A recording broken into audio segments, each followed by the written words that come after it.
तो जानकारी आई है कि एक तो पोस्टमार्टम कंप्लीट हो गया है और दूसरी जानकारी आई है कि 302 का मुकदमा 2 व्यक्तियों के खिलाफ दर्ज हुआ है।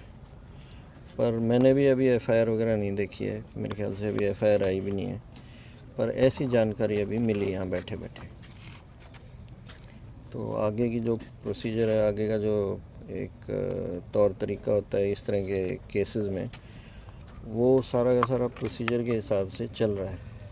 जो फैमिली वालों ने अभी बताया कि आज शाम की 7 बजे की डेड बॉडी को लाने के लिए फ़्लाइट में बुकिंग की हुई है और अगर बॉडी आ जाती है तो मेरे ख्याल से 2-1 घंटे फ़्लाइट टाइम है, तो 9-10 बजे तक एयरपोर्ट पे आ जाएगी और उसके बाद मेरे ख्याल से रातों रात अपने पास यहाँ पहुँच जाएगी। ये जो मुकदमा दर्ज हुआ है परिवार की शिकायत को है या डॉक्टर ओपिनियन भी हुआ है?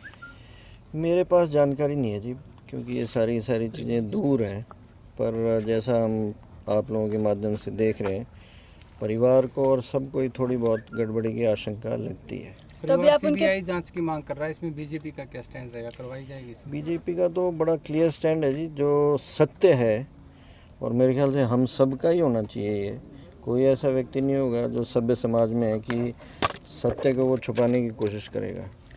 और मुझे अच्छी तरह ध्यान है, उस दिन 8:30 बजे मेरे पास जब जानकारी आई थी तो मैं प्रदेश अध्यक्ष जी के साथ था।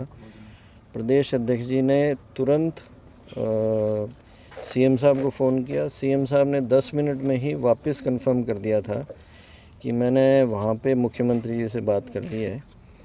और इतनी देर में जब तक सीएम साहब वापस कंफर्म कर रहे थे तो प्रदेश अध्यक्ष जी ने, वहाँ के प्रदेश अध्यक्ष जी, उनसे बात कर ली थी और मेरी भी बात कराई।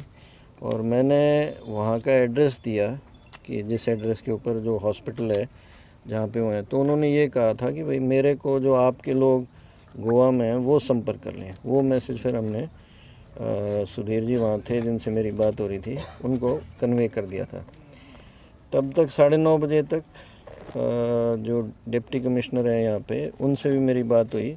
उनने भी बताया कि जी हमारे पास भी सीएम साहब का मैसेज आ गया है और हम लोग भी यहाँ पे तैयार हैं और हमारी वहाँ के एडमिनिस्ट्रेशन से भी बात हो गई है और चल रही है। तो अभी आप उनके परिवार में किससे मिलकर आए हैं, किससे बातचीत हुई है आपकी? अभी तो मैं यहाँ बैठा था, तो वतन है और बाकी भी लोग हैं। बेटी यशोधरा से भी मुलाकात हुई सर आपकी? हैं जी? बेटी यशोधरा है जो सोनाली फोगाट की बेटी। नहीं, यहाँ तो नहीं मिली हुई, हम तो वो पुरुषों वाले में बैठे थे।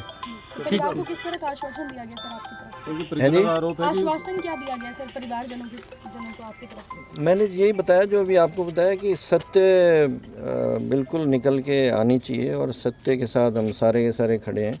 आज प्रदेश अध्यक्ष जी का भी बयान में देख रहा था, उन्होंने भी यही कहा है कि भाई बिल्कुल जो भी इसमें कार्रवाई होगी वो पूरी की पूरी हम चाहेंगे कि भाई सरकार करे, पर कई चीज़ें स्टेप बाय स्टेप होती हैं, क्योंकि क्या है, नहीं तो आपका केस वीक पड़ता है बाद में किसी स्टेज पे जाके, तो वो स्टेप्स अपने हिसाब से, टाइम के हिसाब से ही लिए जाएंगे। जी सर।